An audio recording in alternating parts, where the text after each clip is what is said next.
Malahan hadis menyatakan kalau saudara diberikan umur panjang, pertanyaan akhirat cuma satu kok.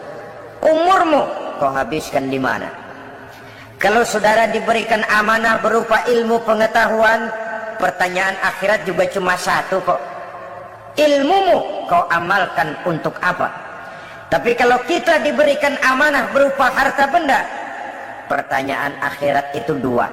Min aina iktasabahu wa fima anfaqahu. Dari mana hartamu kau dapat, kemana hartamu kau belanjakan. Dari mananya ditanya, kemananya juga ditanya. Depan belakang ditanya. Dan kalau mempergunakan harta untuk kesenangan syahwat, orang berani bukan main. Tapi kalau untuk kepentingan agama, yang hakikatnya untuk kepentingan dirinya sendiri, berat seperti nyabut bambu dari ujung.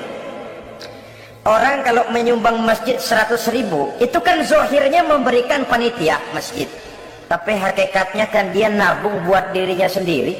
Seolah-olah dia cuma berkata, Pak, tolong saya titip 100.000, ini untuk kepentingan saya di akhirat nanti. Silakan uangnya mau dibelikan semen, pasir, kaca, pintu, jendela, silakan. Saya cuma titip, ini untuk saya di akhirat nanti. 100.000, Pak. Zohirnya dia memberikan kepada panitia masjid, madrasah, pesantren, yatim piatu. Hakikatnya dia nabung buat dirinya sendiri di akhirat.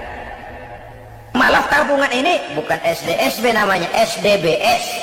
Sumbangan dana berhadiah surga, itu SDBS namanya. Sekarang orang mengejar SDSB, lalu berat mengejar SDBS, sumbangan dana yang berhadiah surga langsung dari Allah Subhanahu wa ta'ala. Coba kalau dia main golf, sewa lapangan golf itu 400-500 ribu sebulan, paling 4-5 kali main. Beli stick golfnya saja sampai jutaan. Datang panitia pembangunan masjid 100.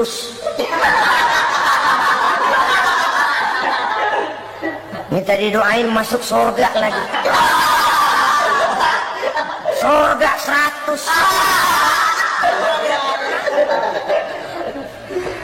Saudara-saudara kaum muslimin rahimakumullah, kecintaan kepada harta benda yang banyak, baik berupa emas, berupa perak, mendorong orang untuk berlomba-lomba yang Allah peringatkan dalam Al-Quran, alhaakumut takatsur hatta zurtumul maqabir. Kamu telah lalai akibat kamu berlomba-lomba memperbanyak materi dunia. Hatta zurtumul maqabir, sampai kamu dekat masuk ke liang kubur, baru rupanya sadar bahwa perlombaan ini tidak akan pernah sampai ke garis finish. Betapapun jauhnya rally Paris-Dakar, garis finishnya ada.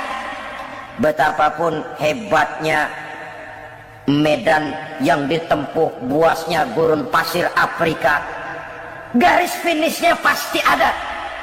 Itu kan rally yang terbuas di dunia katanya, Paris-Dakar. Tapi garis finishnya ada.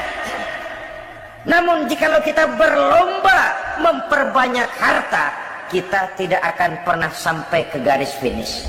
Yang kecil-kecilan aja dah. Kalau orang ditanya, kamu kenapa sih belum mau sembahyang? Ya bagaimana mau sembahyang, Pak, tinggal di Jakarta masih kontrak.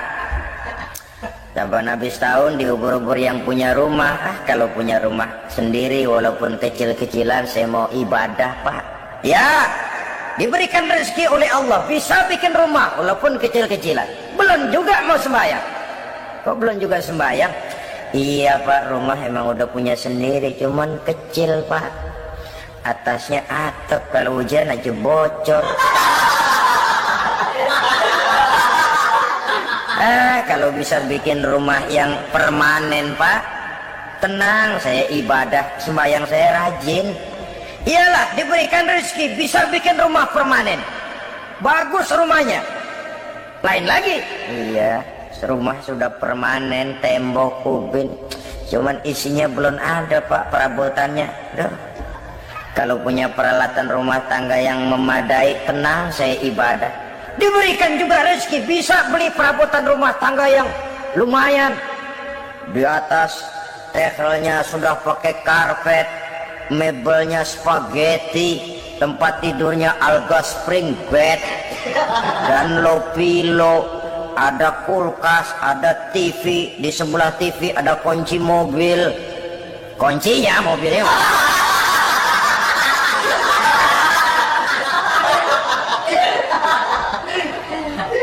Bagaimana? Sekarang sudah cukup perabotan? Perabotan sudah ada Pak, cuman kendaraan belum punya ini. Kemana-mana masih ngukur jalanan aja. Kalau punya kendaraan enak, kemana-mana cepet Pak, mau ke masjid juga getap dah, rajin. Diberikan rezeki, bisa beli kendaraan, lain lagi nanti.